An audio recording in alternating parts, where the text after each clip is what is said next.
And welcome to another Premier Pundit podcast. Once again, I'm joined by my esteemed co-host. It's Raj from 3CB Performance. Raj, how are you?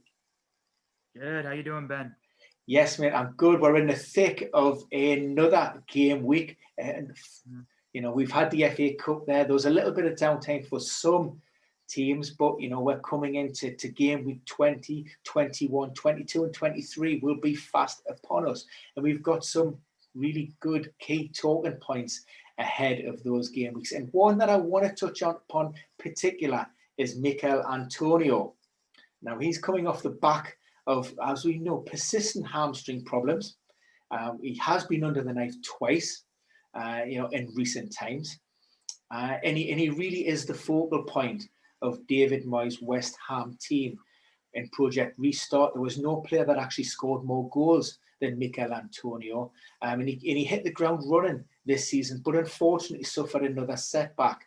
Now, for me, he's a player that I thought David Moyes would have eased back in. But following the sale of Sebastian Haller, and with no other recognised strikers within that Hammers lineup, it seems as if Antonio, David Moyes, doesn't really have any other options at the moment, than to put Mikel Antonio into that starting lineup. Now, for me, it is a slight concern. Do I bring him into my fantasy team or do I not?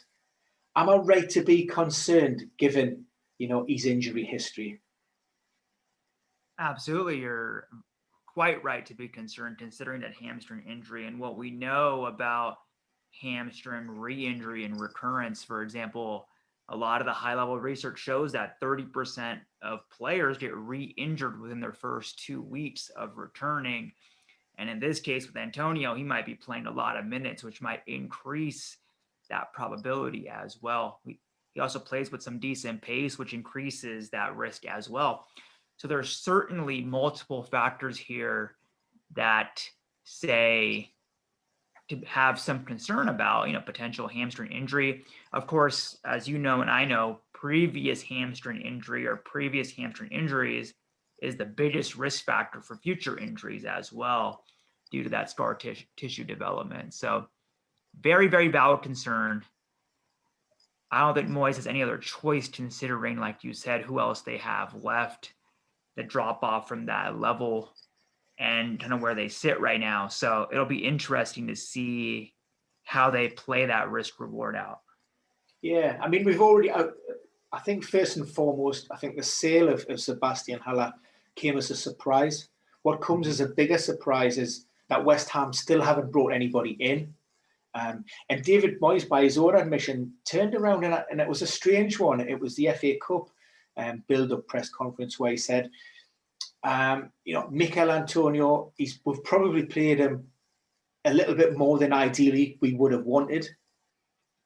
However, we feel it's the best way to get him back up to match fitness and that match sharpness.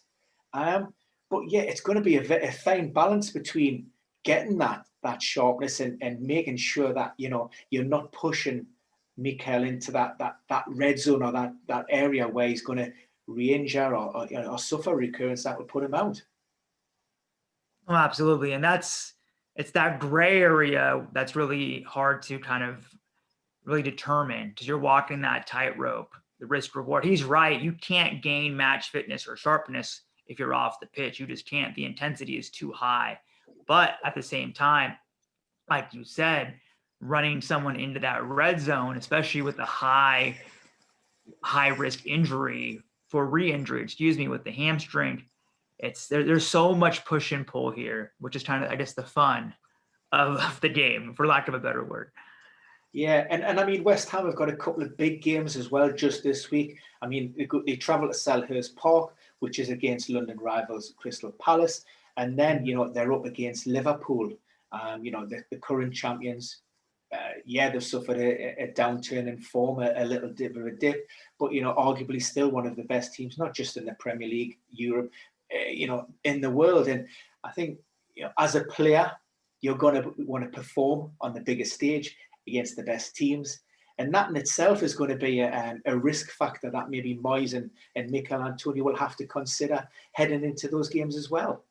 Yeah, absolutely. I mean, we know that the higher the match intensity, the higher risk there is for injury.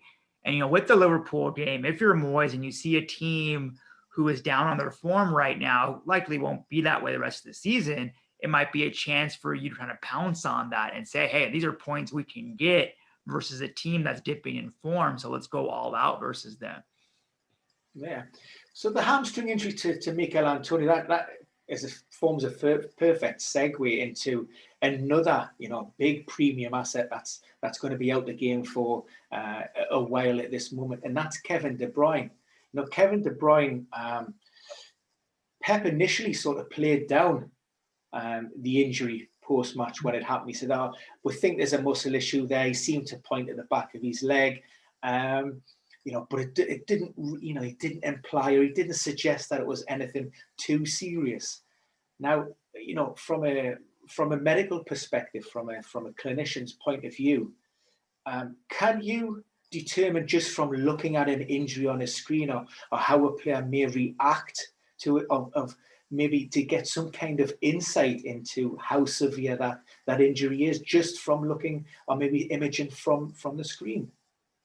It's tough with hamstring injuries because there's a big spectrum on them. Now, if a player can't get up and walk after it, it's different. Or if they have like a noticeable limp. So there are certain indicators. With KDB, he came off. He wasn't really limping. He came off because he was feeling some tightness or maybe had a little bit. You couldn't really notice any changes in his movement. So everyone reacts differently. There are outliers in terms of things. Hey, if a player's notice me limping or if they're really grabbing at it, like we've seen Harry Kane do that multiple times, have that reaction with the hamstring, then yes, they may indicate something worse. But it's quite difficult to tell solely off visual. Examination will tell you more, of course, and then in combination with the scans that they undergo. Yeah. And I want to touch upon a point because I know this more than most, and I'm very careful about how I choose my words and the types of information we put out there in the public domain. And within a matter of, I think it was around about 16, 17 hours post-match from that city, there was some documented, there was some big accounts posting that De Bruyne was out for between 2 to 3 weeks.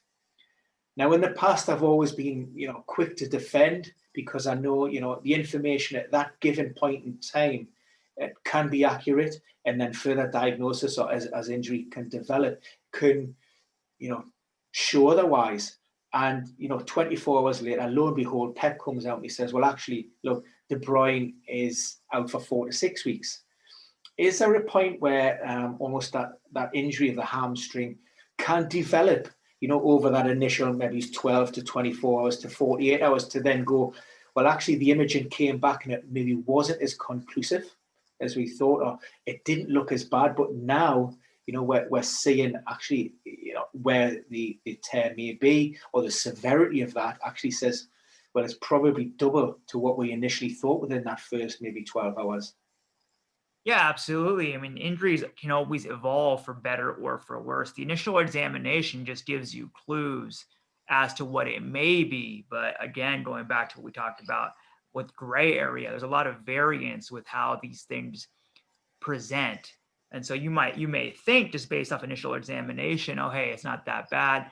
But then, hey, is the player, have a lot of adrenaline, so maybe they're not in that much pain. Whereas they wake up the next day and you try to test it, and they're in significantly more pain. So you're like, oh wow, maybe this is evolving worse. Or in other cases, it could be the opposite, where the player is in a high pain response, and then the next day you test it, and they're like, oh, it doesn't feel too bad, right?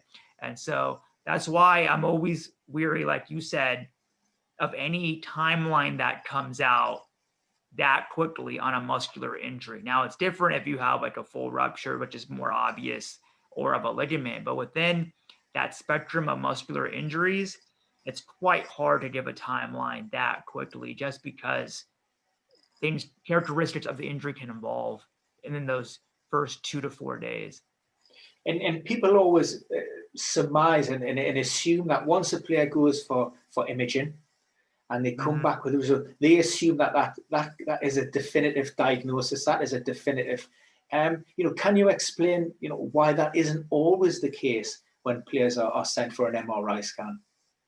Yeah, sure. It really depends on the injury as well. Some scans we just know can give a better viewpoint of it, whereas some do not. Like, for example, with ankle ligament injuries, we've seen in the research, scans aren't really truly all that accurate when it comes compared to, say, other soft tissue injuries. And so it just comes down to the validity of each test.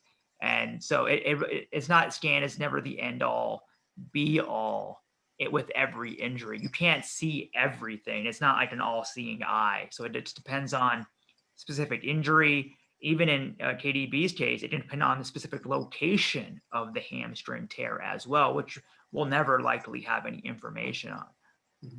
Cool. So one final thing that I want to touch upon, and he's my set and forget captain, Marcus Rashford. Yes.